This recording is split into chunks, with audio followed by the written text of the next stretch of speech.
Bom dia, gente. Boa tarde, boa noite, dependendo do horário que você acessar essa gravação. A gente está aqui hoje com uma pessoa muito especial que vai certamente enriquecer as nossas reflexões, a nossa forma de lidar com questões muito concretas nesse tempo da pandemia. Se você tem acompanhado as nossas últimas postagens, a gente tem procurado trazer pessoas de diversas áreas para, de alguma forma, nos ajudar a enxergar possibilidades nesses tempos de incerteza, de desesperança, muitas vezes. E hoje a gente tem a alegria de contar aqui com um professor, um psicólogo, um profissional do basquete, um ser humano incrível. Ele vai falar um pouco da trajetória dele e certamente no meio desse papo vai enriquecer a todos nós com a sua experiência, com a sua visão. E a gente está aqui com muita alegria com Rafael Zaremba. Bem-vindo, Rafael. Obrigado, Miguelangelo. Um prazer enorme. Primeiro, né, rever você, poder conversar aí um pouco. Agradeço pelo convite, pela oportunidade. Bom dia, boa tarde ou boa noite aí para quem está acompanhando. Vamos lá, estou à disposição. Muito bom, muito bom. A gente se conheceu assim na disciplina, a gente vai chegar lá na disciplina de atitude empreendedora, e sempre foram disciplinas muito dinâmicas, com um público diversificado, e normalmente o final do curso é aquela unanimidade.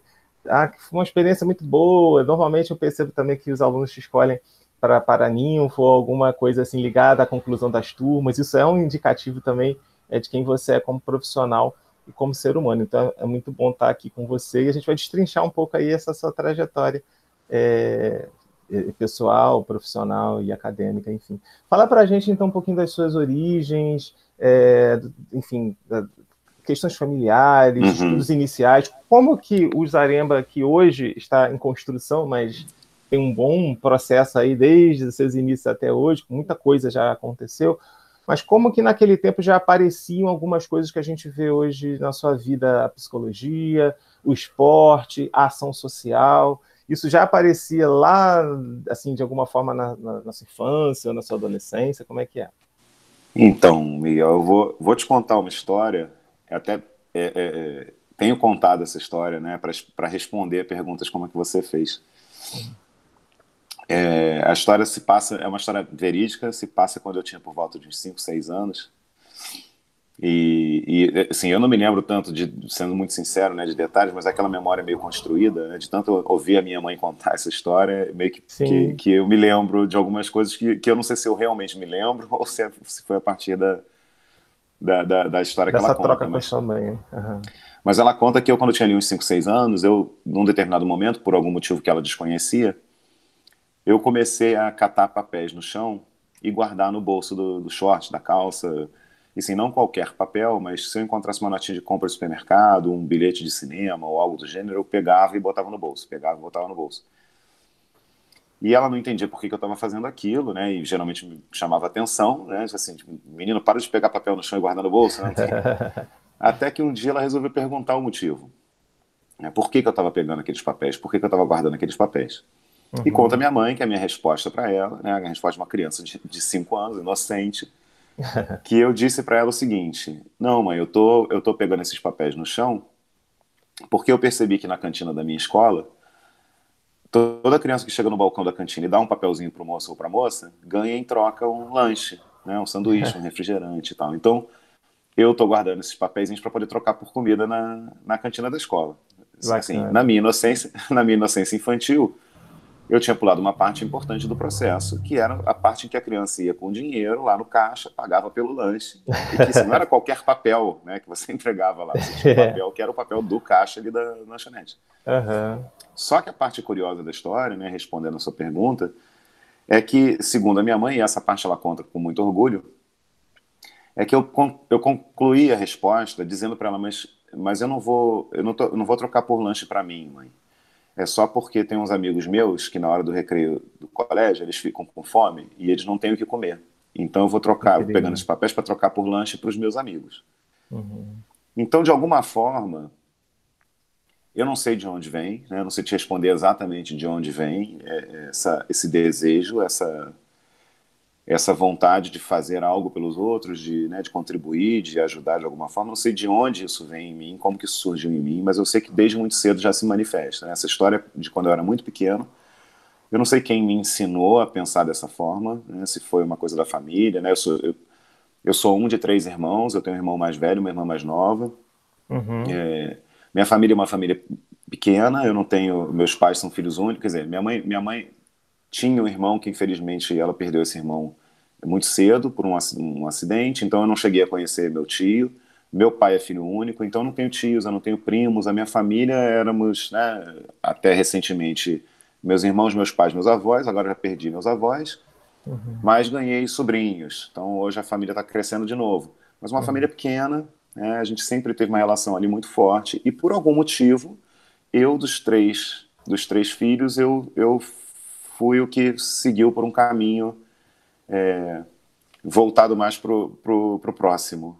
Eu acho que eu, quando olho para trás hoje e me lembro dessa passagem, dessa história, e assim, pensando em todas as escolhas que eu fiz ao longo da minha vida até o momento, né, as escolhas pessoais, as escolhas profissionais, então, algumas coisas que você falou, né, a escolha pela psicologia, a escolha por me tornar professor, a escolha por fazer um trabalho social, né, desenvolver um projeto social através de uma ONG que eu fundei 20 anos atrás, enfim, todas essas escolhas, elas acho que têm a ver com essa história lá de trás. É como se até hoje eu estivesse catando papel no chão para alimentar, né, Para de metaforicamente, alguma forma. para de alguma forma Ah, alimentar outras pessoas, né? É um pouco o que me move, o que me motiva, é poder de alguma forma bacana isso. dar minha contribuição para que as pessoas possam se desenvolver, para que as pessoas possam, né, como hoje em dia está na moda falar, se tornarem as suas melhores versões, enfim. É um pouco a missão que eu carrego comigo. Né? Isso vem desde muito cedo. Eu só fui tentando me colocar em situações, e hoje eu percebo isso muito claramente, que as minhas escolhas foram formas de me colocar em situações onde eu posso realizar essa missão. Né? Então, é um pouco o que eu tento fazer quando eu estou em sala de aula, é um pouco o que eu tento fazer quando eu estou no meu consultório, ou, né, hoje em dia, fazendo meus atendimentos online, é o que eu faço quando eu estou no meu projeto social e até mesmo no esporte, né? Você falou da questão do basquete, de ser técnico e tal. Também, né? Quando eu estou ali no meu dia a dia com a minha equipe, é isso que eu estou Uhum. tentando fazer. Eu estou tentando dar minha contribuição para que as minhas atletas possam ser o, assim, desenvolver o potencial máximo delas e possam ser a melhor versão delas. Então, vem lá de desde muito cedo, não sei explicar exatamente o porquê, mas é Já uma coisa que estava sempre lá, teve comigo, já estava fazia lá por algum parte daquilo que motivo. você era, de alguma forma já era o Sim, Rafael ali, já naquela idade, percebendo uma situação concreta e já se movimentando nessa direção, com um olhar diferenciado para o outro, né? Bacana isso. Agora você falou do esporte. O esporte também nesse tempo, vamos lá, você aí, o Rafael de 5 anos, que na fila ali tentava trocar papéis por, por comida, depois entendeu com o tempo o significado desses papéis, mas já estava ali alguém com um olhar diferenciado para a realidade. O esporte também ali já aparecia? Você, quando você era pequeno, você praticou esporte? Você conseguia fazer esse link também do outro no esporte? Já, porque mais para frente a gente vai conversar um pouquinho sobre essa atuação no esporte, mas ali já estava presente também, assim, mais especificamente o esporte? Nessa idade de infância, criança, ou depois que mais tarde que isso se consolidou? não, então, essa escola onde eu estudei, até o ensino médio, era uma escola que investia muito no esporte, que tinha Olimpíadas internas, Olimpíadas externas, e as aulas de educação física, né, os professores todos de educação física eram profissionais que tinham sido, a grande maioria, se não todos, tinham sido atletas de alto nível, trabalhavam em clubes esportivos, então Qual era a era uma escola, escola que Rafael? tinha uma cultura, chama Colégio Veiga de Almeida. Ah, ótimo. Uhum. Eu estudei no Colégio Veiga de Almeida, na Barra da Tijuca, num campus que hoje em dia, infelizmente, não existe mais, que era um espaço aqui na Avenida das Américas, um Uhum. espaço enorme, um campus maravilhoso e que tinha assim muito espaço para a gente, né, desenvolver atividades outras que não as atividades acadêmicas de sala de aula.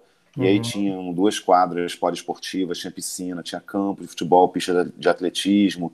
E a escola sempre Nossa, teve essa importante. característica de investir muito em atividades culturais e de investir muito no esporte.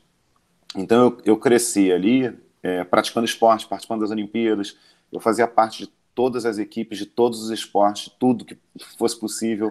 Então eu fazia desde ginástica artística, eu tenho várias medalhas de ginástica artística na época de escola, de Olimpíadas, judô, natação, várias modalidades individuais, mas as modalidades que sempre me atraíram mais foram as coletivas. Eu fazia parte da equipe de vôlei, da equipe de futebol, da equipe de handebol, e acabou que, assim, dessa prática esportiva, eu acabei me envolvendo mais seriamente com o basquete.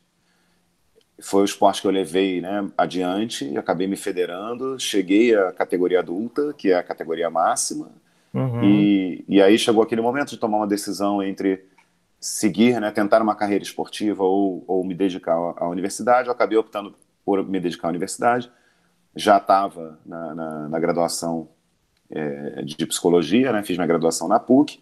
Eu estava mais ou menos no meio da graduação quando eu joguei meu último ano de atleta federado de basquete, já na categoria adulta, né, tinha sido meu primeiro ano como atleta, já tinha estourado as idades de categoria de base, fui para a categoria adulta, e aí joguei um ano na categoria adulta e aí resolvi, não, vou me dedicar aqui aos meus estudos. E aí fui me aproximando do esporte de outra maneira, através da psicologia. Fui trabalhar com psicologia do esporte. Aí várias coisas foram acontecendo e eu acabei me tornando também técnico de basquete. Mas, enfim, sempre esteve presente na minha vida o esporte, e hoje, olhando para trás também, eu vejo quanto o esporte contribuiu para a minha formação, né? O quanto o esporte foi determinante para que eu me tornasse a pessoa que eu sou hoje. Quanto eu pude aprender com as minhas experiências esportivas, com as competições que eu disputei, com as relações, né, que eu desenvolvi, as amizades, as pessoas que eu conheci, os grupos com que eu convivi, o quanto isso foi importante para mim. O que também acabou sendo uma motivação para que eu começasse esse trabalho social que você mencionou, né, como uma forma de poder proporcionar isso para outras pessoas. Então eu tenho uma relação muito forte com o esporte desde muito cedo, e tenho uma clareza muito grande do quanto ele foi importante na minha vida, o quanto ele é importante na minha vida. Só para citar, a Veiga de Almeida foi o mesmo espaço escolar desse primeiro contato de 5, 6 anos, ou foi uma outra escola e depois você foi para o Veiga? Mesma escola. Foi lá que você teve esse primeiro insight. A escola da cantina a escola da cantina é Veiga. E você sabe dizer assim, o que mais foi algo ocasional? O que te chamou mais a atenção, já que você tinha essa facilidade para o esporte amplo? Você falou que você ganhou medalhas em outras modalidades, teve várias experiências, mas assim, você consegue dizer o porquê o basquete? Teve alguma coisa diferente no basquete na sua experiência que te chamou mais a atenção dos outros? Como é que foi essa sua experiência e a escolha pelo basquete? Você poderia ser outra coisa, né? De outro esporte. Sim, sim. E na verdade, isso é curioso, porque, na verdade, a última modalidade que eu comecei a praticar na escola foi o basquete. Quando eu estudava no Veiga de Almeida, como eu disse, né, eu fazia todas as modalidades possíveis. Eu tenho medalhas de ginástica, de judô, de natação, de futebol, de vôlei. Eu era de todas as equipes. Eu fiz uma tentativa numa época de entrar na equipe de basquete da escola, mas acabei não continuando, não tive uma experiência positiva e acabei não continuando.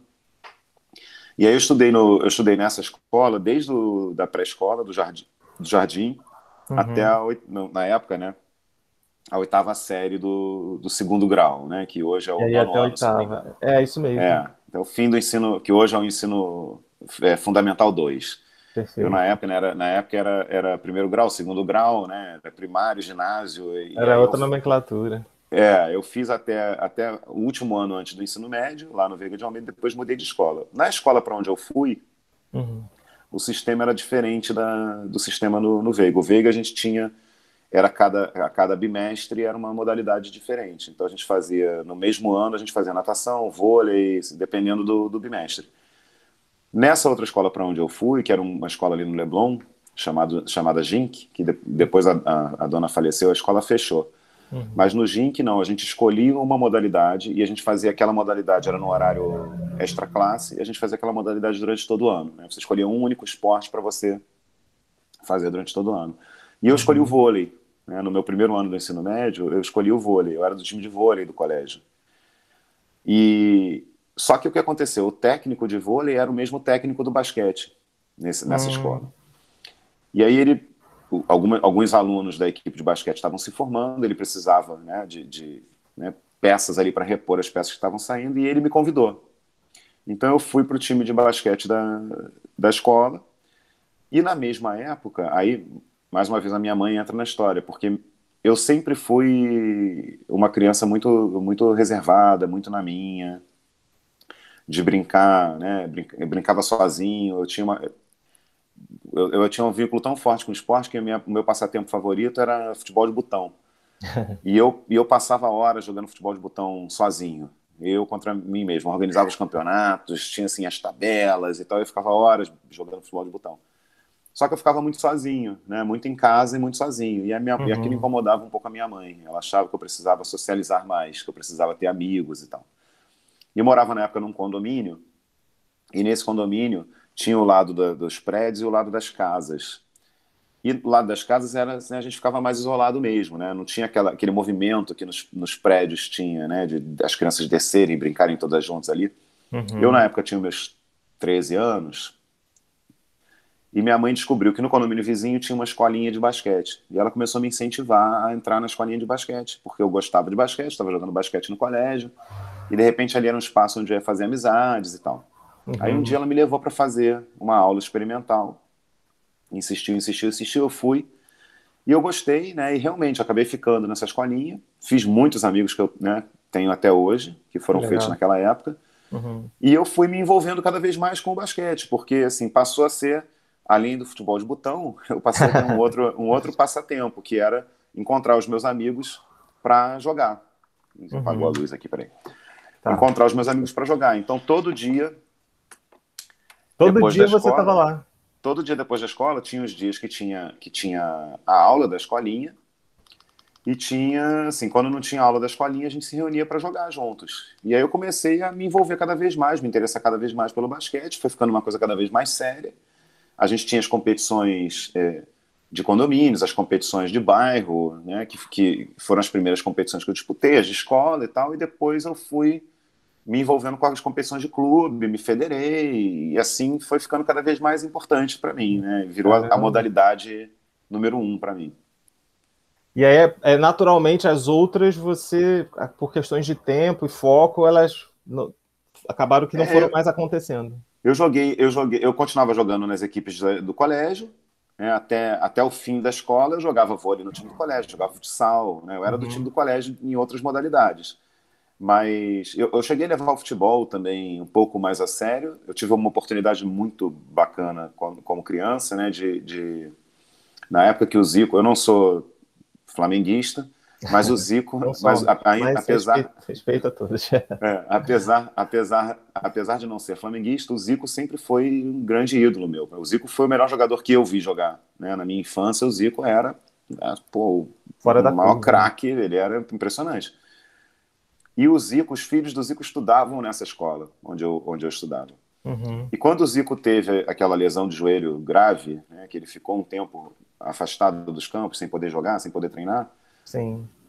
teve um aniversário dos filhos do Zico, do Bruno e do Júnior, e eles resolveram fazer a comemoração de aniversário foi um jogo de futebol entre os amigos. E aí eu fui convidado para participar, né, para ir à festa, participar desse jogo. E o Zico na época estava impossibilitado de treinar, de jogar, e como também uma ocupação para ele, acabou que desse aniversário nasceu um time. Antes de Uhum. existir o que hoje, né, o CFZ, Uhum. existia um time que era uma coisa muito mais informal, que era o Nova Geração Futebol Clube. E o Nova Geração era basicamente um time que tinha sido formado a partir dessa festa de aniversário. Olha. Reuniram-se essas crianças. Eu, na época, tinha 10 anos, 11 anos, eu era pequeno. E a gente montou um time, tinha o time dos menores e o time dos maiores, né, dos pequenos e dos grandes, e a gente jogava todo final de semana. Era uma forma do Zico ter um entretenimento ali, Um algo futebol, né? Não podendo ser que ele profissional, mas tivesse ali envolvido. Sim. E ele era o nosso técnico. Então, assim, foi uma olha, experiência, olha, que experiência incrível para uma criança ser, nossa, né, o time do Zico. no auge da carreira dele, vamos E dizer, né? ele tava assim, muito Só não bem, podia, né? só Depois não teve podia, por conta da lesão, a mas ele. questão da lesão. E esse time, eu joguei nesse time por uns 6 anos, né? Dos meus 10 até os meus 16, por aí. Até que o Zico foi para o Japão, né, na época que ele foi para o Kashima, e aí aqui a coisa começou a esfriar um pouco e o time foi, aos pouquinhos, foi deixando de existir. Mas eu tive muito tempo, assim, um investimento no futebol também. Quando eu terminei o ensino médio, que eu acabei ficando mais focado no basquete mesmo, que aí eu entrei para o time da PUC, de basquete, então comecei a disputar as competições universitárias, e aí os outros esportes foram perdendo espaço, acabou que a minha dedicação foi quase que exclusivamente para o basquete. Na fase da faculdade, então, que isso começou a No momento acontecer que eu entrei mais. para a faculdade. E quando você foi treinado pelo Zico lá quando criança, já despertava alguma coisa com relação a ser técnico ali ou era muito cedo? Ou depois disso voltou? Porque a gente vai depois falar mais sobre isso, mas já adianta um pouquinho. Tem a ver ou não? Não, Não teve a ver não, né? nesse momento ainda não. A coisa de ser técnico foi, na verdade, eu nunca pensei que fosse acontecer. Não foi uma coisa que eu, não era um projeto que eu tivesse, né, me tornar técnico. O que acabou acontecendo foi que quando eu comecei a trabalhar com psicologia do esporte, e aí comecei a trabalhar como psicólogo, na época, né, como estagiário, como eu era estudante ainda. Mas eu comecei a trabalhar com psicologia do esporte, me envolver na área de psicologia do esporte, com equipes de basquete. E aí, quando chegou no momento, aí eu me formei, né, concluí minha graduação, ingressei no mestrado, emendei o mestrado na graduação, e aí, quando eu estava concluindo o mestrado, algumas coisas coincidiram nesse momento. Quando estava concluindo o mestrado, eu recebi o convite para começar a dar aula na PUC, então eu me tornei professor da PUC, e eu iniciei o meu projeto social na mesma época. Ah, foi E quando eu paralelo. comecei meu projeto social, eu precisava de alguém para dar os treinos. Né, ia ser um projeto com basquete também, eu precisava de alguém para dar os treinos. E eu tinha negociado com uma pessoa, estava tudo certo, esse rapaz ia ser o técnico das equipes, mas quando chegou assim na véspera praticamente do primeiro treino, ele me comunicou que ele não poderia mais, tinha surgido uma novidade lá na vida dele e tal, que ele não ia conseguir dar conta de ficar ali como técnico das equipes. Eu não tinha ninguém que desse o treino, e eu falei, poxa, eu não quero desmarcar, né? Eu já combinei tudo com as meninas e tal, não quero desmarcar. Falei, bom, eu dou o primeiro treino e depois eu busco alguém para... E aí eu dei o primeiro, dei o segundo, dei o terceiro, né? Enquanto eu não encontrava alguém, eu fiquei ali cobrindo aquele buraco ali, quebrando um galho como técnico. E aí eu fiquei durante muitos anos falando para mim mesmo que eu não era técnico de basquete, né? Eu estava técnico, eu estou técnico, eu não sou técnico. E quando eu estava quebrando galho já há uns 6 anos, eu falei, cara, já quebrei galho suficiente para derrubar uma floresta inteira. Né? Exato, desmatamento total. Você admite que você virou técnico de basquete, né? E vai toma vergonha na cara, vai regularizar a sua situação, né? Admite. Então eu fui, tirei meu CREF, né? Hoje eu tenho CREF como provisionado e acabei, né, tendo mais essa ocupação, né, de virar técnico de basquete, mas Muito também legal. era assim, era uma coisa para o meu projeto. Eu estava ali, era uma coisa para o meu projeto. Também não tinha uma ambição, né, uma pretensão de fazer carreira com isso, só que as coisas foram acontecendo de uma forma que hoje eu estou à frente, hoje eu sou o técnico da única equipe profissional de basquete feminino que tem aqui no Rio de Janeiro, Que que é a massa. equipe da Sodier Doces Mesquita LSB, e eu fui convidado em 2019 para ser o assistente técnico dessa equipe, no primeiro ano de existência dela, né, quando ela foi criada. Ano passado eu fui convidado para assumir como técnico principal. A gente não teve as competições, né, por conta da pandemia, infelizmente as competições foram todas canceladas. Mas esse ano, né, me mantiveram à frente da equipe e a gente disputou. Acabou nossa participação na LBF, que é a Liga de Basquete Feminino, que é o nosso campeonato brasileiro de basquete feminino profissional. Acabou recentemente, a gente fez uma campanha bem interessante. Infelizmente, né, não chegamos à disputa do título, mas fizemos uma participação bem interessante. E foi minha primeira experiência como técnico de uma equipe, né, como técnico principal de uma equipe profissional de basquete feminino. E estamos agora nos preparando porque a gente vai ter a oportunidade esse ano de representar o Brasil na Liga Sul-Americana de Basquete Feminino, que Ah, deve que acontecer no final maravilha. de setembro no Chile, o nosso grupo. Então, se as coisas foram meio que acontecendo e hoje eu me vejo nesse lugar também, né?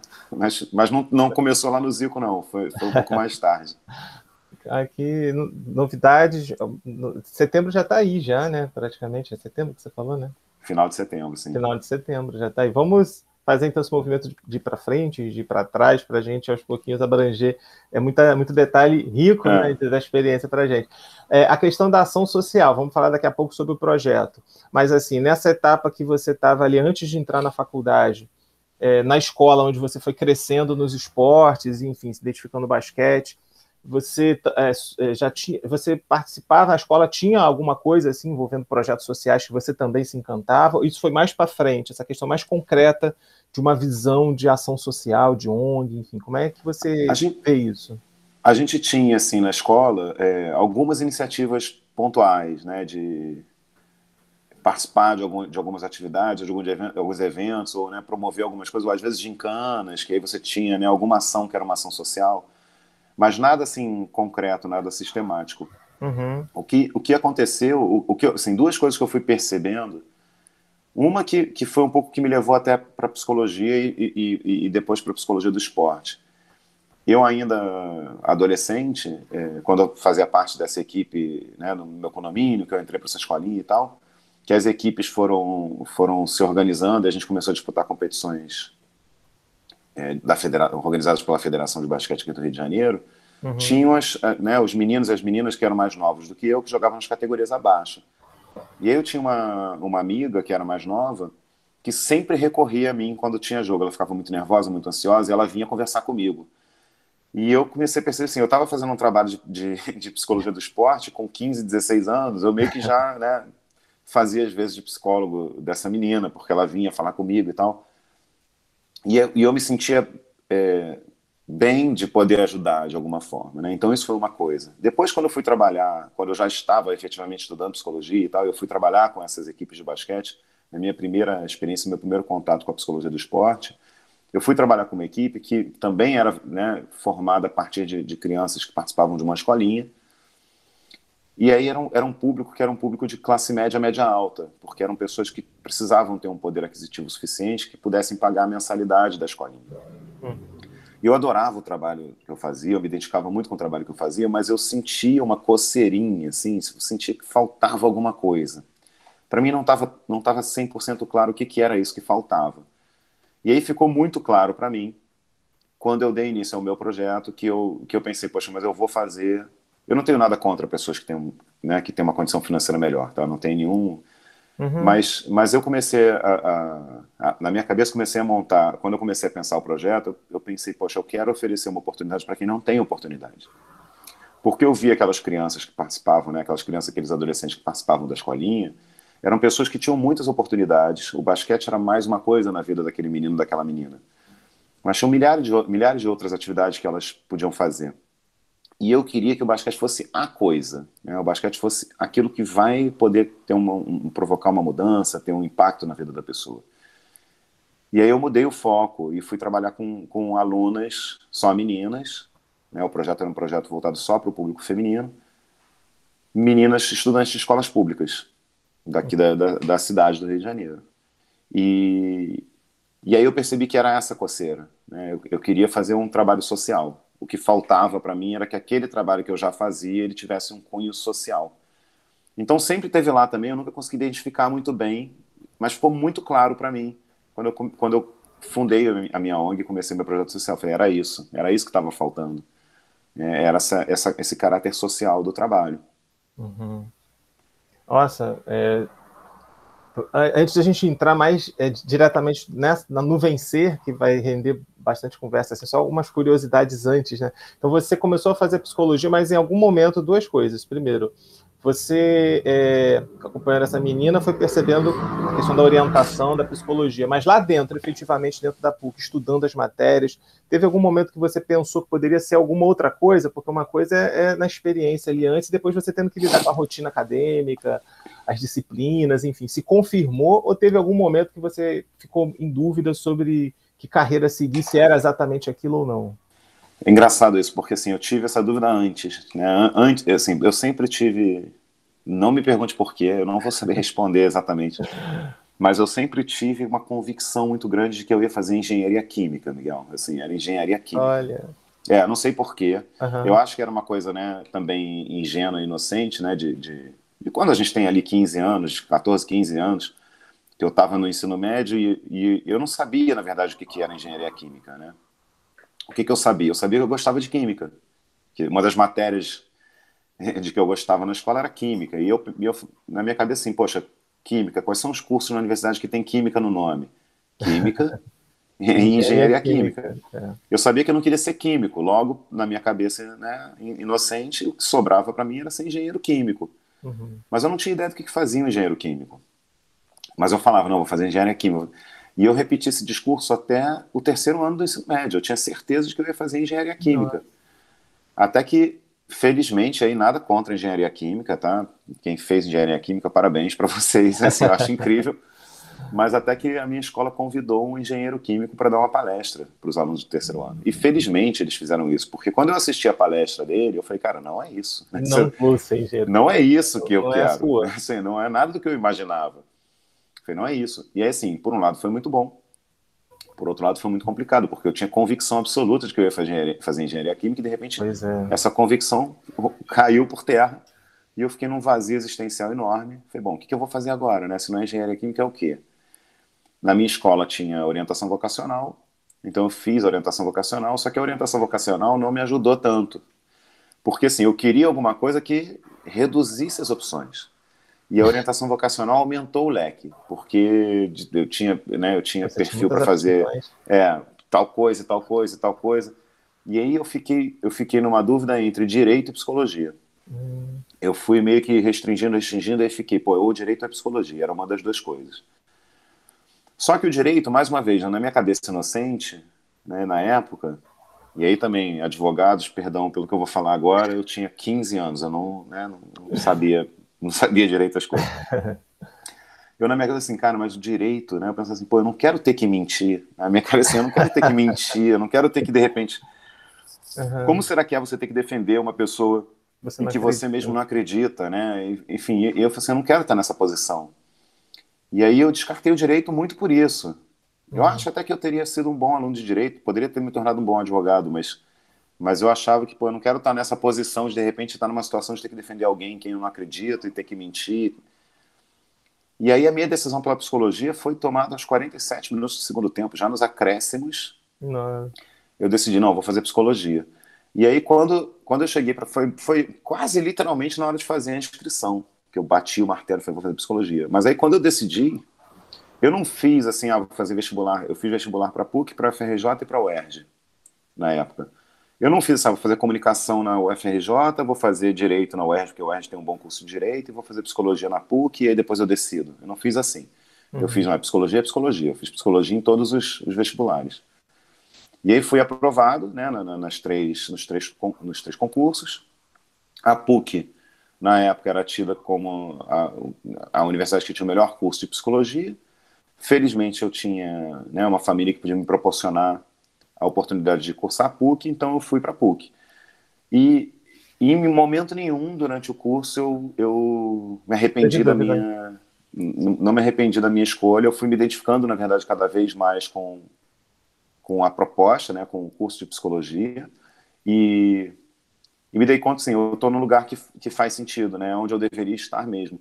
Isso não me impediu também de acabar me envolvendo em várias outras coisas que não necessariamente têm a ver né, especificamente com a formação em psicologia, porque eu me tornei um empreendedor social, me tornei um técnico de basquete, que são coisas que a habilitação em psicologia não necessariamente me habilitam para isso.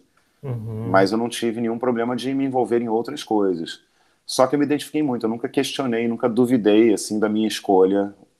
Antes eu estava muito em Antes, dúvida, mas total, mas depois antes. eu acho que eu fiz a escolha que fazia mais sentido para mim.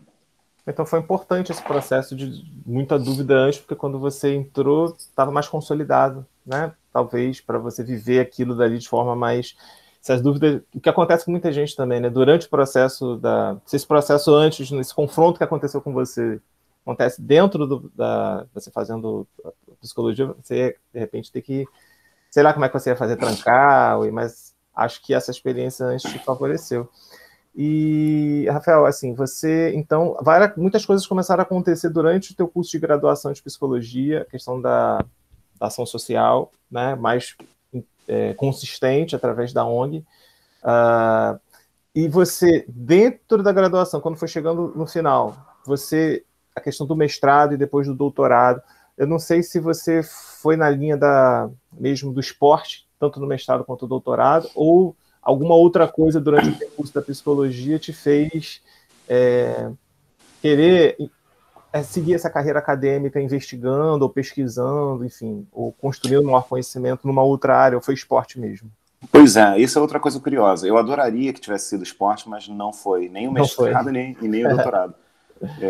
Mas por um motivo muito simples, não tinha. Né? Quando eu me graduei, eu terminei minha graduação em 98. Uhum. Eu comecei a trabalhar com psicologia do esporte, né, fazer essa experiência nessa escolinha de basquete que eu comentei em 96. E o caminho foi meio assim, 95, eu entrei na PUC em 94, eu ainda jogava, né, basquete de uma forma mais séria, mais comprometida. Em 95 foi o meu primeiro ano na categoria adulta, Uhum.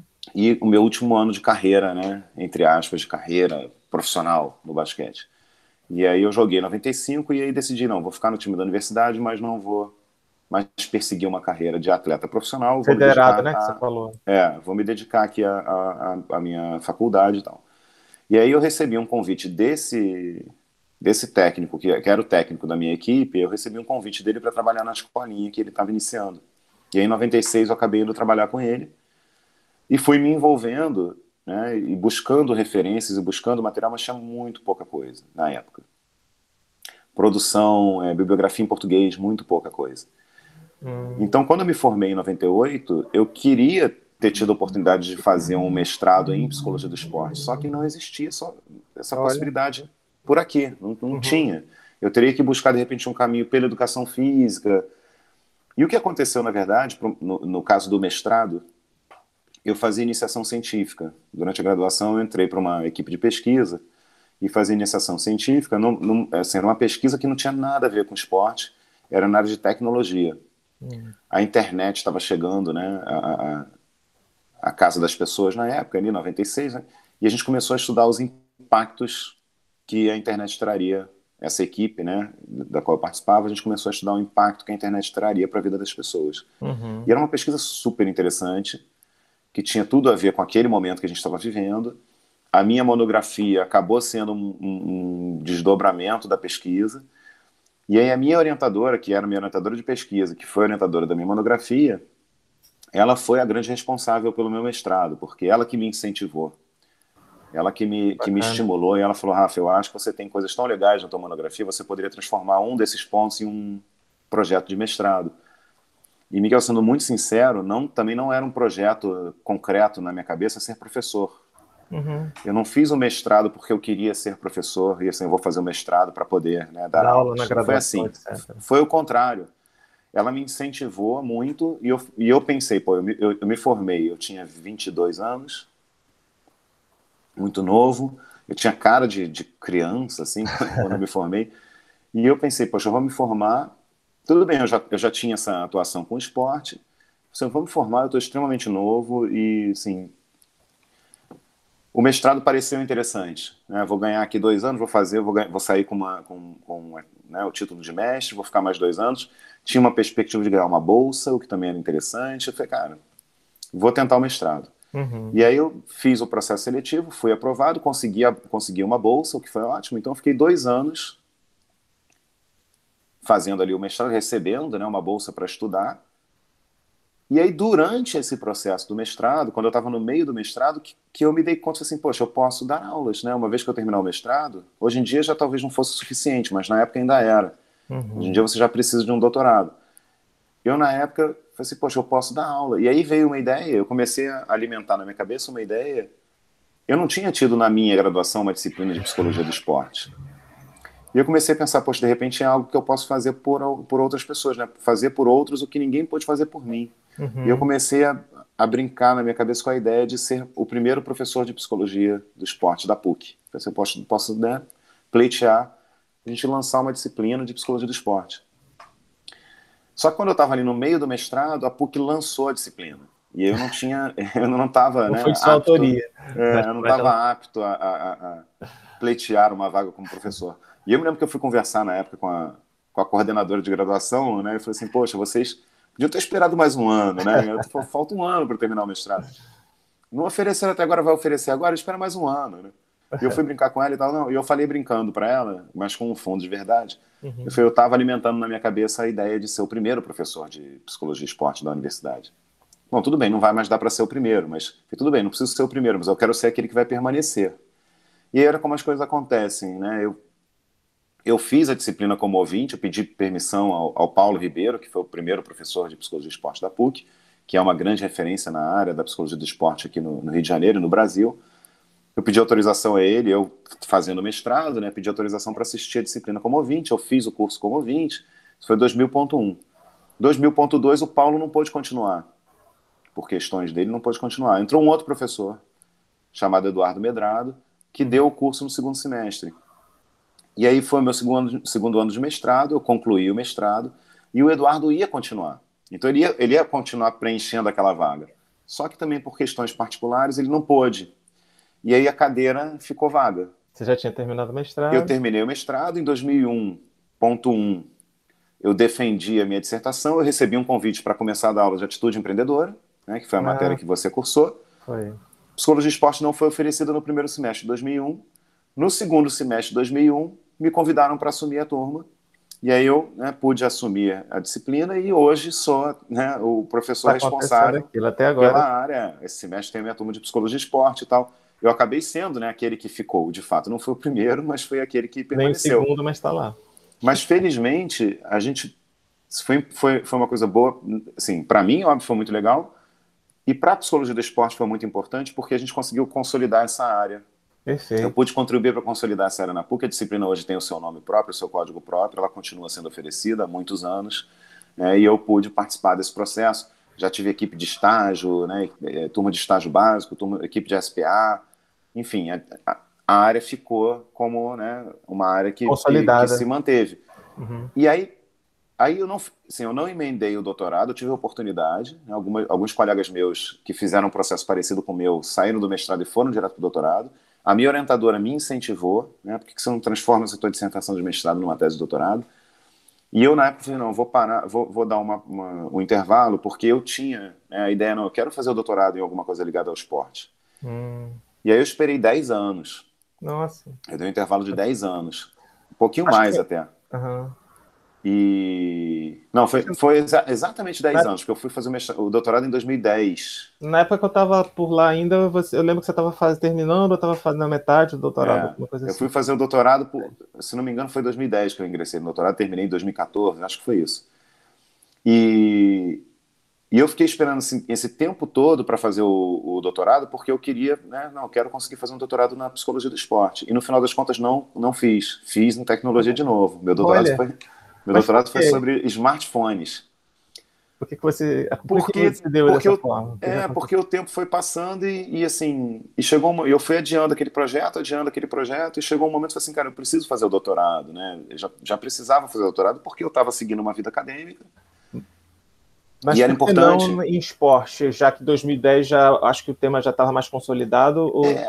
Aí o que aconteceu foi que eu já estava envolvido em tantas atividades que tinha uma questão que era uma questão de prática mesmo, né? Uma coisa mais pragmática. Assim, eu precisava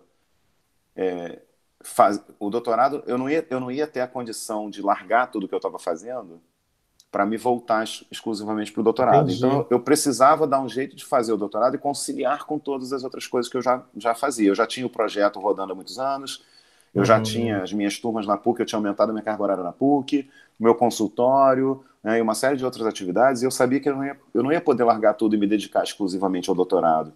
Então, eu precisava fazer o doutorado, assim, fazer na PUC para mim era uma coisa que facilitaria, né, que eu não tivesse o deslocamento de ir para uma outra instituição, para um outro lugar.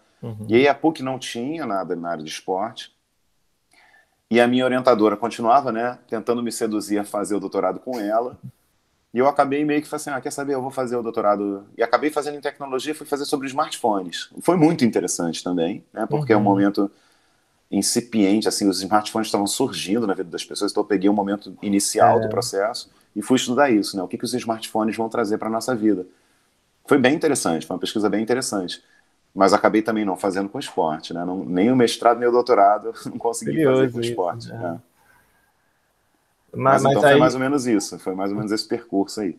legal. Vamos falar um pouquinho mais, já que o esporte não apareceu nem no mestrado nem no doutorado, mas você usou ele dentre a questão técnica, né? Ser um técnico de esporte, de basquete, no vencer. Vamos falar um pouquinho mais do vencer, assim, que você traz para a gente, assim, um pouco mais das origens do desenvolvimento, os frutos disso, assim, que você relata para a gente, para as pessoas conhecerem mais, e até quem está assistindo, de repente, quem quiser ajudar ou conhecer mais o projeto. Eu sei que na época muitos alunos seus você convidava, pessoas iam para lá também, né, de diversas áreas. Uhum. Fala um pouquinho mais do Vencer, que é um projeto assim, sensacional, muito, muito bacana esse projeto. Então, a Vencer acho que era uma coisa que estava na minha cabeça desde sempre, mas que eu não tinha ainda dado, não tinha dado uma forma. E quando eu comecei a ter essa experiência, né, de trabalhar com a psicologia do esporte, as ideias foram amadurecendo na minha cabeça. Uhum. Essa escolinha onde eu fui trabalhar tinha uma metodologia, uma proposta de trabalho com que eu me identificava muito, mas tinha essa característica de atender um público, né, de classe média, média alta. E eu tinha para mim, né, toda a importância que o esporte tinha tido na minha vida, todo o aprendizado que eu tive a partir do esporte, era muito claro para mim aquilo. E eu falei assim, cara, eu preciso de alguma forma oferecer isso para outras pessoas. E eu comecei a amadurecer essa ideia de oferecer para pessoas que não tinham tantas oportunidades, né? A Vencer foi ganhando forma na minha cabeça a partir das minhas próprias experiências. E também o fato de eu começar a acompanhar. Eu tinha sido atleta de base, né? Mas eu agora estava acompanhando as categorias de base, a iniciação esportiva de um outro lugar. Uhum. E eu vi algumas coisas que me chamavam muita atenção de uma forma não tão legal, né? De posturas, de uma cobrança excessiva, a maneira como muitas vezes as crianças e adolescentes eram tratados. E eu achava que, poxa, será que essa é a maneira mais bacana de usar o esporte de base? Né? Qual o papel do esporte na vida de uma criança, de um adolescente? Eu me questionava em relação a essas coisas e aí sempre tinha um argumento, não, porque o esporte competitivo, ele é assim, né, uma lógica meio que a lógica do esporte profissional empregada ali no esporte de base, para mim não fazia muito sentido. Eu queria Uhum. fazer alguma coisa diferente. E aí a Vencer, ela nasceu com a ideia, né, de aliar o esporte à psicologia, oferecer prática esportiva, mas não só a prática esportiva, a meninas de escolas públicas. Na verdade, o nosso projeto, apesar de ser um projeto que usa o esporte como instrumento, né, como ferramenta, sempre teve um cunho muito mais educacional do que esportivo. Então a ideia era, de alguma forma, acompanhar a trajetória dessas meninas ao longo do processo delas de formação, né, acadêmica e pessoal, Uhum. assim, um projeto de longo prazo. Então a gente teve meninas que passaram, que entraram lá com seus 8 anos e permaneceram lá até os seus 19, 20 anos, algumas até mais velhas, porque depois a gente montou uma equipe adulta.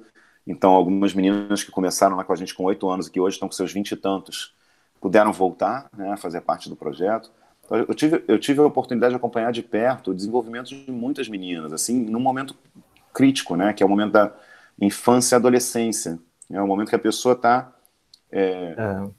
tomando decisões importantes em relação a quem ela vai ser, né, no que ela acredita. E eu pude acompanhar e participar disso. No caso de muitas meninas, eu tive essa oportunidade. E a ideia era sempre, a partir do esporte, oferecer outras coisas também. Então a gente tinha, né, você falou dos alunos que participaram lá do projeto, a gente Uhum. começou a ter, assim, mais uma vez, foi uma coisa que foi acontecendo naturalmente, porque eu, num primeiro momento, eu tinha muito pudor de falar do projeto na PUC. E falei assim, poxa, vou ficar fazendo propaganda do meu próprio projeto, pô, eu não me sentia à vontade para isso. Só que as pessoas começaram a saber e elas começaram a reclamar que eu não falava. Né? Você não fala, eu quero, né, pessoas que queriam ter uma oportunidade de estagiar com esporte, Sim. com psicologia do esporte, e que, poxa, você não fala, eu queria trabalhar lá. E aí, aos poucos, eu fui recrutando pessoas que se ofereciam, e a gente montou uma equipe de estágio em psicologia do esporte, com alunos, né, das turmas de psicologia do esporte. Depois começaram a aparecer alunos de outras turmas, né, Atitude Empreendedora, que tem muitas pessoas da engenharia, né, ou da comunicação, ou do Uhum. direito, ou de outros departamentos. Assim, eu não posso ajudar na parte de esporte, eu não posso ajudar na parte de psicologia, mas eu posso dar aula de matemática. Né? Você tem interesse de ter aula de matemática para as crianças, ou de português? E a gente começou a oferecer aulas de reforço escolar. Então, mais uma vez, né, os próprios alunos que vieram, de alguma forma, participar, fazer um trabalho voluntário e dar aulas. Então, a gente montou uma campanha de reforço escolar. E assim o projeto foi crescendo em oferta de atividades que iam além das linhas ali da quadra. Mas as meninas, né, na parte esportiva, a gente sempre participou de todas as competições organizadas pela Federação de Basquete aqui do Rio, né, as meninas eram federadas, e eu digo eram por quê? Porque já no momento pré-pandemia, o projeto já vinha mudando um pouco de escopo, não por um desejo meu, mas por um movimento também natural. A demanda foi diminuindo, aos poucos acho que as crianças passaram a ter um envolvimento menor com o esporte, eu não sei, e começou a ser muito difícil recrutar meninas para compor as equipes. Então a gente começou a fazer uma mudança no escopo do projeto, a gente montou uma equipe adulta, e aí com a pandemia, por motivos de força maior, né, as atividades foram interrompidas, e hoje a gente está revendo aí a proposta do projeto para ver como a gente vai retomar as atividades pós-pandemia. Mas sempre, né, durante esses anos todos, o processo sempre foi, eu ia às escolas, tinha parceria, a gente desenvolveu parcerias com escolas do entorno ali, né, o clube onde funcionam as atividades funcionavam, era um clube ali na Gávea, então as escolas no entorno da PUC mesmo, né, eu busquei parceria com essas escolas, e aí sempre eu ia nas escolas, 2 vezes por ano, eu ia no início do ano, no período letivo e no meio, divulgava o projeto para as crianças, as escolas encaminhavam as crianças para o projeto, então era como se fosse uma atividade extra-classe para as escolas ali do bairro. E não só dali, né, mas a parceria com as escolas dali, e aí obviamente tinha o boca a boca e pessoas de outras regiões da cidade que vinham também. E a gente montava aquelas equipes e a menina começava a ter a prática esportiva, o acompanhamento psicológico, o acompanhamento acadêmico, aula de reforço escolar, atividades culturais, né, tudo que vinha junto com o projeto. E a gente ia acompanhando o desenvolvimento daquelas meninas, sempre com essa relação muito forte com a escola. A menina, para poder participar do projeto, ela tinha que estar estudando, tinha que estar regularmente matriculada em alguma escola, e para ela poder continuar fazendo parte das equipes, né, e participando dos jogos, e felizmente a gente nunca teve problema quanto a isso, ela precisava manter um bom rendimento acadêmico. Então a gente monitorava boletim, a gente acompanhava, mantinha contato com as escolas e tal. E a proposta principal sempre foi acompanhar essas meninas até o fim de ensino médio. Você perguntou de resultados e tal. O primeiro objetivo era acompanhar essas meninas até o fim do ensino médio, era de alguma forma contribuir para diminuir o índice de evasão escolar, que a gente sabe que é altíssimo nas escolas públicas, por diferentes motivos, né? Às vezes o menino, a menina, no nosso caso as meninas, né, precisava ajudar em casa, então precisava trabalhar e largava os estudos para trabalhar, para ajudar em casa, ou no caso das meninas, gravidez precoce, abandonava os estudos porque engravidou. Então a gente queria de alguma forma contribuir para diminuir esse índice de evasão escolar, né? Manter as meninas na escola e garantir que elas concluíssem o ensino médio. Então a gente indo até a categoria sub-19, né, que é a última categoria das categorias de base, a última idade, a gente garantia que a menina concluía o ensino médio. Um segundo objetivo era incentivar essas meninas a continuarem a sua formação acadêmica, então ingressarem numa universidade. Só que na realidade das nossas meninas, né, que as meninas que estudavam ali nas escolas da região eram, na sua grande maioria, moradoras da Rocinha, do Parque da Cidade, do Vidigal. Pessoas que muitas vezes nos seus horizontes, né, elas não enxergavam um curso superior, não enxergavam, vinham de famílias onde isso não era uma realidade comum. Muitas meninas nossas vieram de famílias onde ninguém tinha feito curso superior, não tinha essa referência de uma universidade. Então a gente começou a estimular isso, pensar em fazer uma universidade. O esporte tem essa característica também, a gente teve muitas meninas que ganharam bolsa em escola particular por conta do esporte, puderam migrar da escola pública para a escola particular porque ganharam bolsa por conta do esporte. Depois a gente teve meninos que ganharam bolsa em universidade por conta do esporte. O esporte foi podendo abrir portas para essas meninas, portas, né, na vida acadêmica. E aí a gente teve, né, mais de 50 meninas que ingressaram na universidade, a gente teve meninas que foram para fora do país, a gente teve atletas que ganharam bolsa em universidade nos Estados Unidos. Eu me lembro por conta do basquete. Nome, mais ou menos. A Laiana. Né? Se eu contar a história da Laiana, a gente vai precisar ficar aqui alguns dias. Mas a Laiana foi a primeira, depois a gente teve outras. Que foram para fora. Então, a gente começou a ver assim, muitos resultados muito interessantes. Hoje eu tenho alunas pessoas fazendo disciplinas comigo na PUC que foram minhas atletas lá no projeto, né? Que muitas foram para a PUC, muitas. E aí eu falo, né, em tom de brincadeira, mas também com um fundo de verdade, assim, eu não sei o que eu fiz com algumas meninas que muitas foram fazer psicologia, né? Assim, o que Que legal. aconteceu? Muitas foram fazer psicologia e eu tive, assim, o privilégio de Mas, ter meninas que ingressaram no projeto com 11, 12 e que eu pude acompanhar, né, todo o período de formação dessas meninas e que vieram fazer psicologia na PUC, que foram minhas alunas na PUC. Eu tive uma menina, inclusive, que na formatura você falou da coisa de, né, de ser escolhido para a ninfo, né, foi uma sim. honra que eu recebi aí em algumas ocasiões.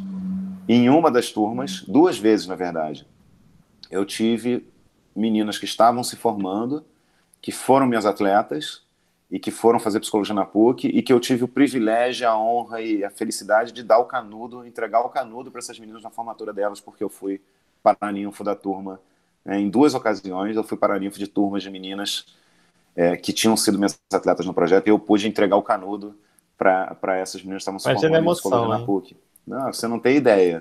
Você não tem ideia do que foi para mim, assim, a primeira atleta nossa que foi fazer psicologia na PUC, na verdade foi a primeira atleta nossa a chegar em idade de fazer vestibular, né, de entrar para a universidade, então ela foi a primeira atleta a entrar na universidade.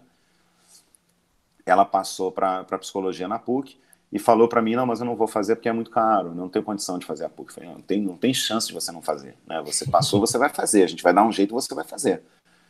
E aí a gente conseguiu, né? Essa é uma longa história também, cheia de peripécias e aventuras, mas no final das contas a gente Ela conseguiu, fez. né, uma bolsa para ela na PUC e tal. E ela foi minha aluna na PUC. E ela meio que serviu como referência para várias outras meninas. Eu me lembro que quando essa menina, quando a Aline entrou né, passou para a PUC para fazer psicologia e tal, e ela entrou no curso, a história dela é uma história tão interessante que o Esporte Espetacular, na época, ficou sabendo da história dela e fez uma matéria sobre ela. Está disponível no nosso canal no YouTube, se alguém se interessar. O canal no YouTube é youtube.com/ONGvencer. Aí tem essa reportagem lá que fizeram sobre a história da Aline. E eu lembro que na matéria entrevistaram algumas meninas mais novas do projeto, perguntando para elas, né, o que elas achavam da Aline, né? E duas meninas são entrevistadas, a Lorena e a Rosângela. E elas falam algo do tipo, né, eu admiro muito a Aline, eu gostaria de ser uma Aline um dia. E a Lorena fez PUC, inclusive participou do Ciências Sem Fronteiras, foi passar um tempo em Nova York, chiquérrima, assim. Ela fez ciências da computação, informática, alguma coisa nessa linha. E a Rosângela, que é outra menina que foi entrevistada, que na época tinha seus 14 anos, 15 anos, ela também fala, poxa, eu admiro muito a Aline, eu queria ser uma Aline um dia. A Rosângela fez psicologia na PUC, né, ela seguiu exatamente os passos da Aline. Ela é uma das meninas para quem eu pude entregar o canudo, né, eu fui paraninfo da Olha, formatura da Rosângela. E quando a Aline, que foi a primeira, né, passou para a PUC, né, a perspectiva assim, caramba, a Aline vai ser minha aluna na PUC, cara, que máximo, sim, sim, é uma emoção enorme, né? E sem depois, né, palavras. casamento, filhos, né? A Aline já se casou, já tem duas filhinhas, então assim, que viram filhas também, né? Você começa a ver, assim, a Aline entrou lá, foi uma das primeiras atletas do projeto, ela entrou com 12 para 13 anos. E eu pude acompanhar toda a trajetória. Eu vi essa menina ganhar bolsa em escola particular, eu vi essa menina ser campeã brasileira, estudantil, né? Depois passar para a PUC, depois se casar, ter filhos. É impressionante. E você começa a ver que eu acho que, assim, quando as pessoas perguntam os resultados do projeto, tem esses resultados objetivos concretos, né? O número tipo, a melhora no desempenho escolar das meninas, quantas meninas conseguiram bolsa em escola particular, foram 24, quantas meninas passaram para a universidade, mais de 50, quantas meninas foram para fora do país, foram 3 meninas para fora do país. Tem os resultados concretos, tangíveis, objetivos. Só que, se você me perguntar qual é o principal resultado, esse é intangível, esse você não consegue, né, você não consegue mensurar, que é o impacto e a transformação na vida da menina Sim. e das famílias. E aí tem uma passagem, na história da Aline, por exemplo, tem uma passagem, a Aline fez parte do projeto durante muitos anos, e aí depois ela, né, encerrou o ciclo dela como atleta, ela já estava na faculdade de psicologia, fazendo psicologia na PUC, ela voltou ao projeto para ser voluntária, ela foi estagiária de psicologia no projeto, que é incrível.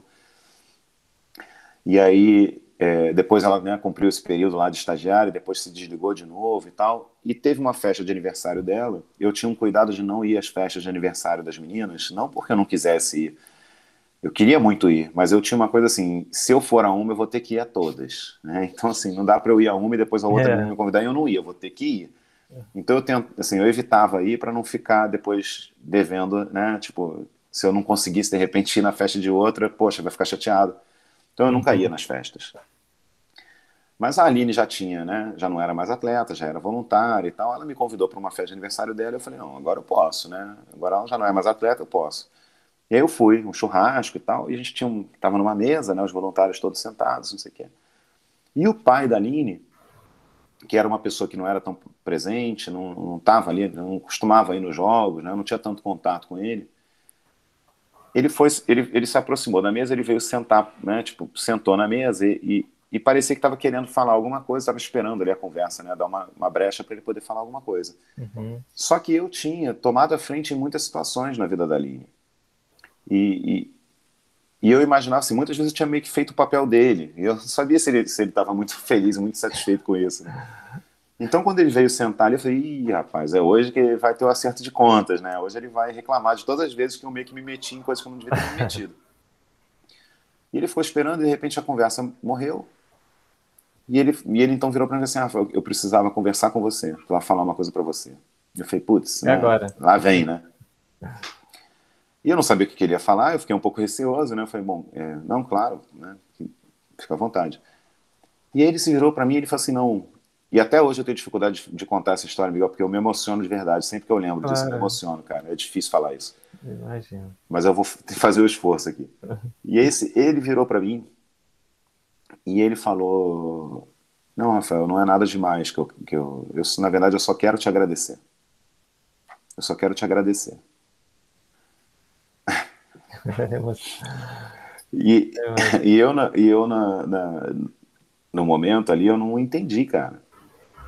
Eu não entendi. Eu falei assim, pelo quê, né? Você quer me agradecer pelo quê? E ele falou uma coisa pra mim que eu nunca tinha pensado nisso. E, tipo, o projeto tinha anos já, anos. Eu nunca tinha tido essa dimensão. Porque ele virou pra mim e falou assim, eu quero te agradecer. Não é só pelo que você fez pela Aline. Eu quero te agradecer pelo que você fez pela minha família. Porque você não tem ideia, e de fato eu não tinha ideia. Você não tem ideia do que tudo isso que aconteceu na vida da Aline, das coisas que, né, que vocês proporcionaram para a Aline, Uhum. o impacto que isso teve na família. Porque a Aline, ela era uma entre 8 filhos. Nossa. E aí ele começou a falar para mim o quanto as mudanças na vida da Aline, tudo que tinha acontecido na vida da Aline, tinha servido como uma referência Para para todo mundo ali. as outras pessoas, para os irmãos, para as irmãs. E de fato eu nunca tinha pensado, porque assim, eu via a Aline, né, eu via a transformação que estava acontecendo na vida da Aline, eu acompanhava aquela menina. E eu tinha uma noção muito clara de como ela estava transformando a vida dela. E eu me sinto zero responsável, Miguel, zero. Assim, o mérito é total da Aline e das outras meninas. O mérito é delas. O que eu pude fazer foi assim, abrir a porta de um ginásio e me incentivar. Falar, Aline, vai, a gente está aqui para te ajudar, vai. Mas o mérito todo, todas as conquistas, cara, são dela. O mérito dela. Então ele veio me agradecer e assim, muitas pessoas às vezes vêm, né, elogiar, poxa, parabéns pelo trabalho que você faz. Então, assim, cara, parabéns para elas. Né? Elas que conquistaram as coisas. A gente só incentivou. Às vezes a menina só precisa disso, de alguém que incentive, de alguém que dê uma oportunidade. Né? Às vezes a pessoa só precisa de uma oportunidade e de alguém que fale, pô, vai. A Aline é um desses casos. Mas quando ele veio me falar isso, eu ganhei uma dimensão, foi uma ficha que caiu enorme, que eu falei assim, cara, é mesmo, eu nunca tinha pensado no efeito cascata da coisa. Né? De como que aquilo que estava acontecendo com aquela menina impactava o entorno, né? E a família. E hoje eu vejo, a Aline tem as duas filhinhas dela, né? A Aninha e a Clara, e eu penso, cara, a vida delas vai ser diferente. Total. Né? Porque assim, a Aline ela já mudou a história. É.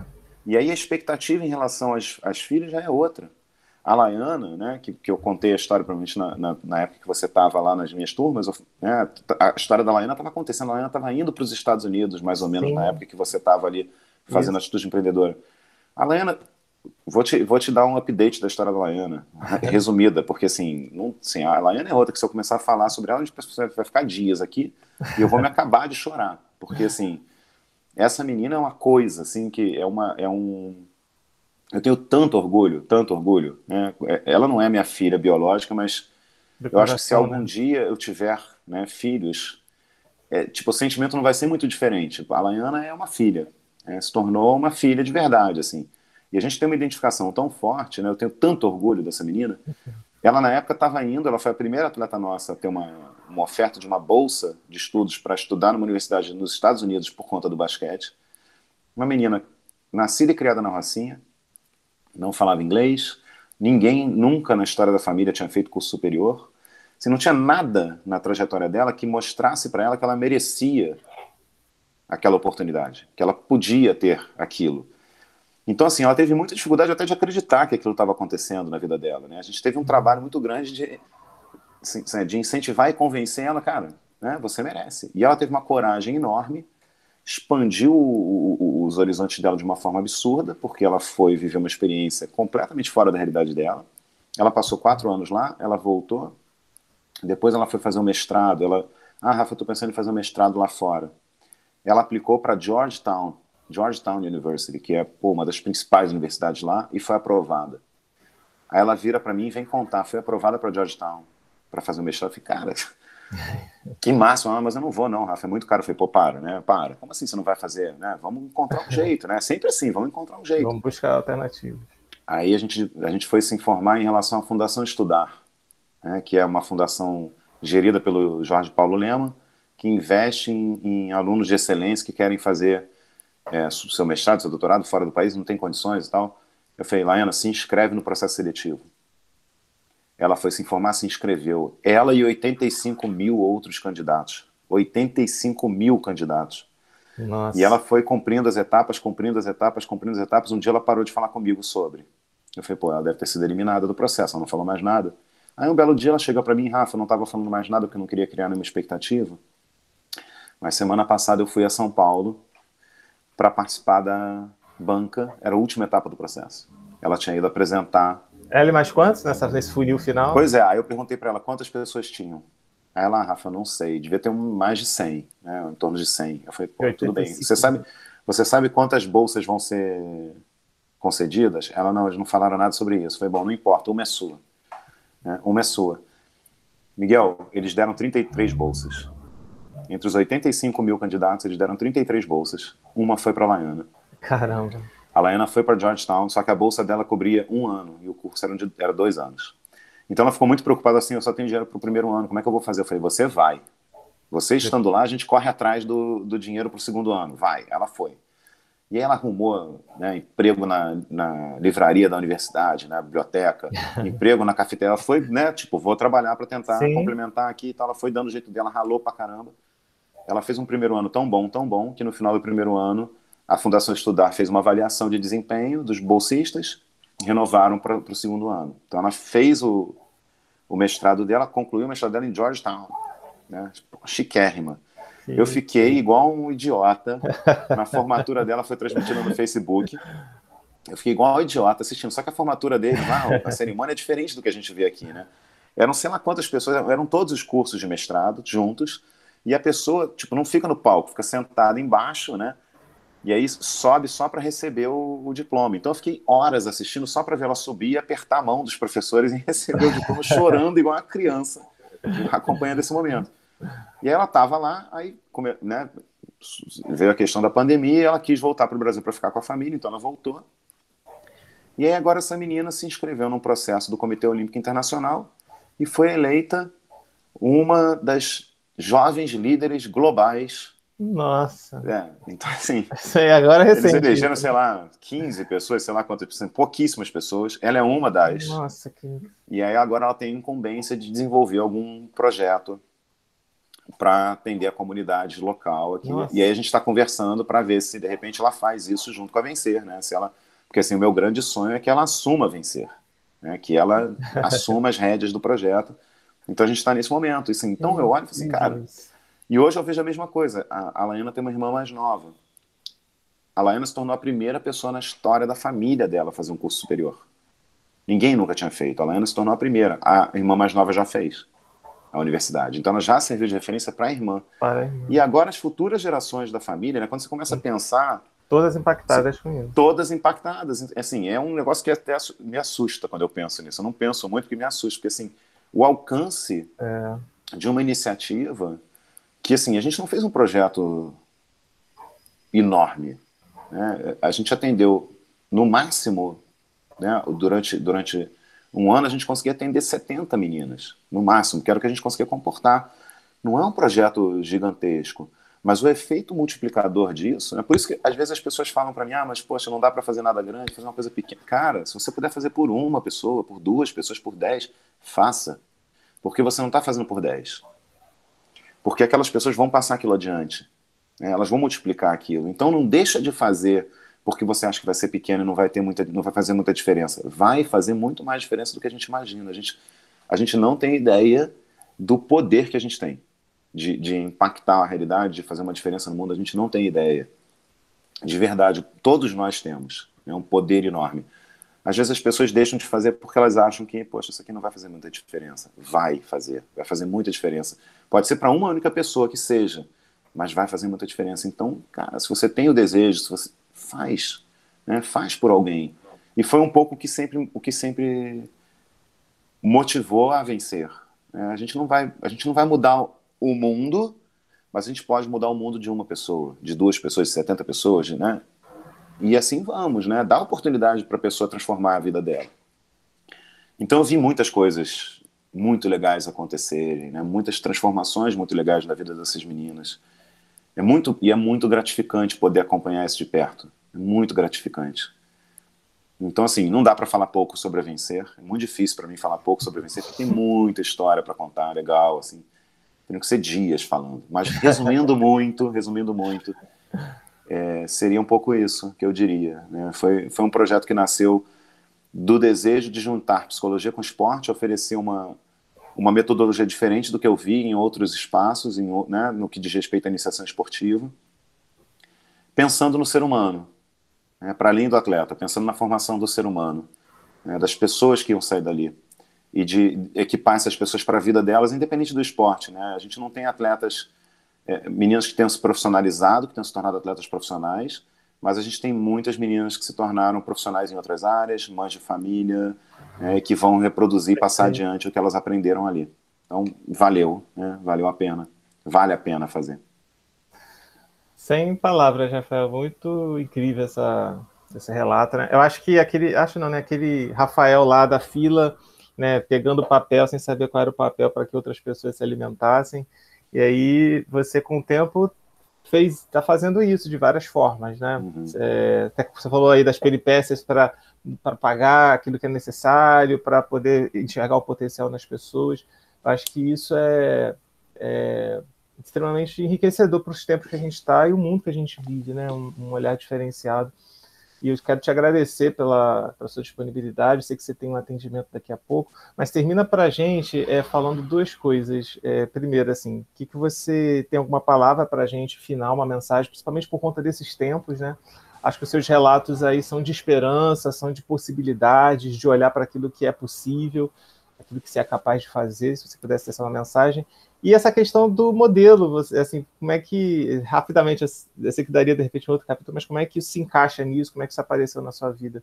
Eu acho que é legal também deixar nessa entrevista. Tá, bom, primeiro, eu que agradeço mais uma vez pelo convite aí, pela oportunidade. É sempre bom falar daquilo que a gente ama, né? E se puder servir para alguém que, né, estiver aí acompanhando, assistindo, já valeu a pena.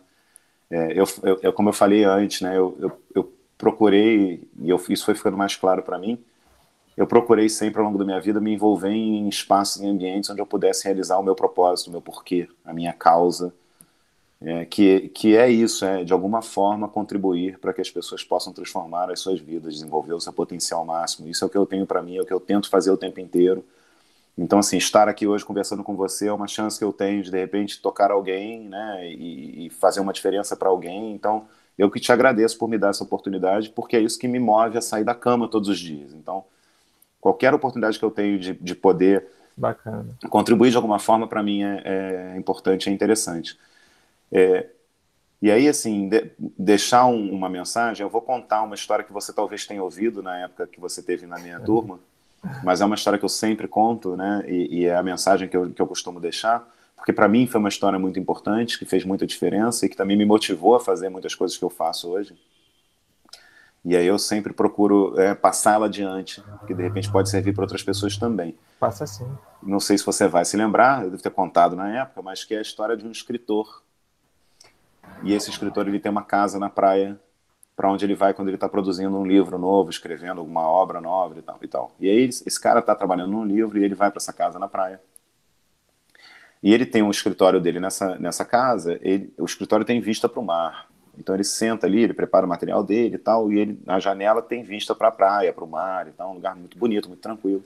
Então ele prepara o material dele, ele está começando ali a escrever esse novo livro, mas ele olha pela janela e ele vê uma certa distância, o que parece para ele ser um vulto de uma pessoa que está dançando. E aquilo chama a atenção dele, ele fica olhando para aquela pessoa que dança ali e ele não consegue se concentrar no trabalho. E ele resolve então que ele vai até lá para entender o que está acontecendo. Então ele sai de casa, ele vai andando em direção àquele vulto. E quando ele finalmente chega perto o suficiente para entender o que de fato estava acontecendo, ele vê que, na verdade, aquela pessoa não era uma pessoa que estava dançando, era um jovem rapaz que estava recolhendo estrelas do mar que estavam na areia e devolvendo essas estrelas para o mar. Então esse rapaz vai, pega uma estrela, se abaixa, pega uma estrela, anda até a beira da água, atira essa estrela no mar, volta, pega outra estrela e faz a mesma coisa. E o escritor fica olhando aquilo durante um tempinho, sem entender exatamente o que o rapaz estava fazendo, né? Até que ele finalmente pergunta para esse jovem, né? Assim, desculpa te perguntar, o que você está fazendo? E o rapaz explica para ele, não, o sol está muito forte e a maré está baixando e essas estrelas estão aqui na areia e se elas ficarem aqui elas vão morrer. Então eu estou devolvendo elas para o mar, né? Para que elas não morram. E o escritor olha, né? E fala assim, mas meu jovem, você não está percebendo que olha o tamanho da praia, né? São quilômetros e quilômetros de areia. E tem milhares de estrelas do mar em cada um desses quilômetros, né? Assim, que diferença você acha que você está fazendo? Jogando uma estrela de volta, que diferença você está fazendo? E o rapaz escuta, né, o que o escritor fala, e quando o escritor termina de falar, ele se abaixa, e ele pega mais uma estrela, e ele anda em direção à água, e ele atira essa estrela no mar, e ele volta, e ele fala para o escritor, olha, para essa aí fez diferença. E o escritor, né, ouve aquilo e fica meio encucado, intrigado com aquela resposta, ele volta para casa pensando naquilo, né, não tinha se dado conta, e aí ele finalmente entende. E no dia seguinte de manhã, quando ele acorda, em vez de tentar escrever, ele já vai se juntar ao rapaz para ajudar o rapaz a devolver as estrelas para o oceano. E essa é uma história que eu ouvi muitos anos atrás, antes de começar meu projeto, e uma história que me motivou a fazer muitas coisas, inclusive a vencer, né? Essa história serviu como fonte de motivação, porque é o que eu falei um pouco antes, assim, a gente tem um poder, todos nós viemos ao mundo equipados com o poder de fazer a diferença, de impactar a realidade. Todos nós temos o poder de impactar a realidade, de fazer diferença no mundo. O que acontece é que muitas pessoas passam a vida inteira e não encontram essa estrela do mar.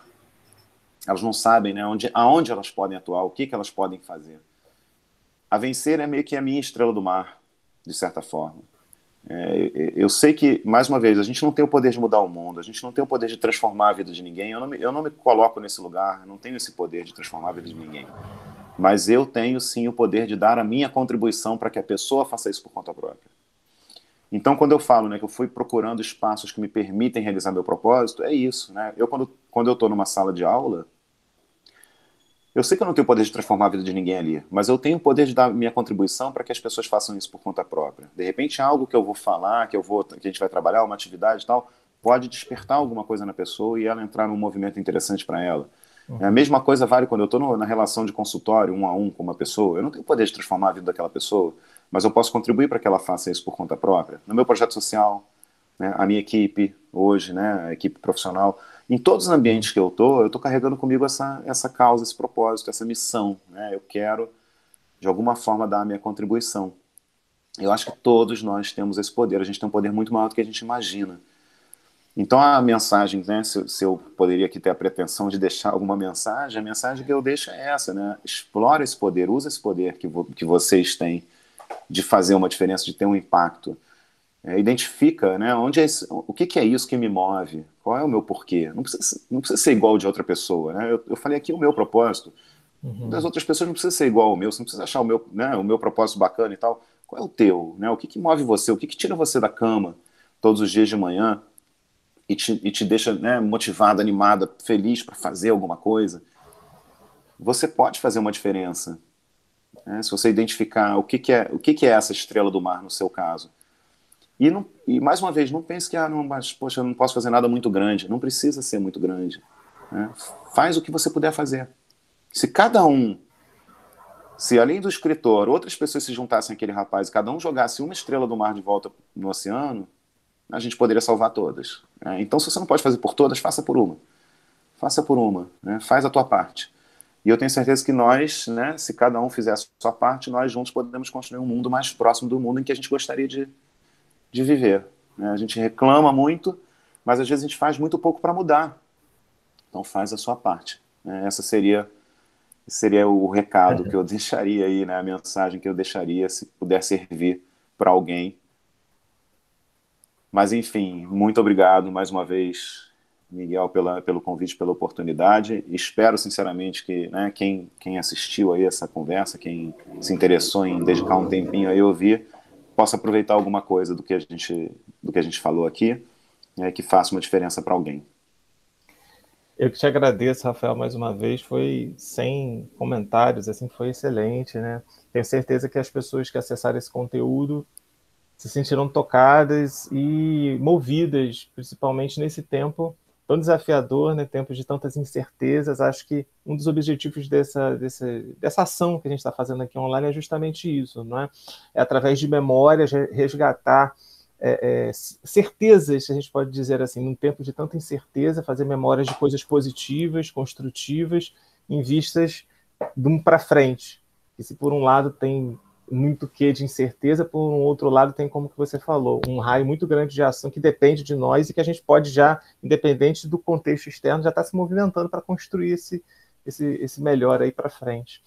Eu fico muito feliz. Então as pessoas podem te encontrar então nas suas redes sociais. Você falou que tem um canal, né? Eu tô com as pessoas que tiverem interesse em me encontrar, eu tô com o meu nome, Rafael com PH Zaremba, Zaremba, em todas as redes. Então assim, no Instagram é @RafaelZaremba, no LinkedIn é /RafaelZaremba, no Facebook também é Rafael Zaremba. Tem o meu canal no YouTube que é youtube.com/Rafael Zaremba, tem meu site, rafaelzaremba.com.br, é tudo meu nome, então assim, não é difícil me encontrar, sintam-se à vontade, eu procuro atender, né, sempre que possível atender as pessoas, então se quiserem, né, continuar esse papo, me adiciona lá no Instagram, né, me segue, manda mensagem, dá uma olhada no meu site, no meu canal no YouTube, vocês vão ter mais conteúdos e eu estou à disposição para quem quiser, né, seguir a conversa, só me procurar. Maravilha. Obrigado, Rafael. Obrigado você que estava acompanhando. Então, esse foi o Rafael Zaremba, professor, esportista, mas, acima de tudo, um ser humano incrível que agregou muita coisa para a gente nessa entrevista. A gente se encontra, então, numa próxima. Um abraço. Até o próximo Miguel Ângelo Convida. Tchau, pessoal. Obrigado, Miguel. Um abraço. Tchau, querido.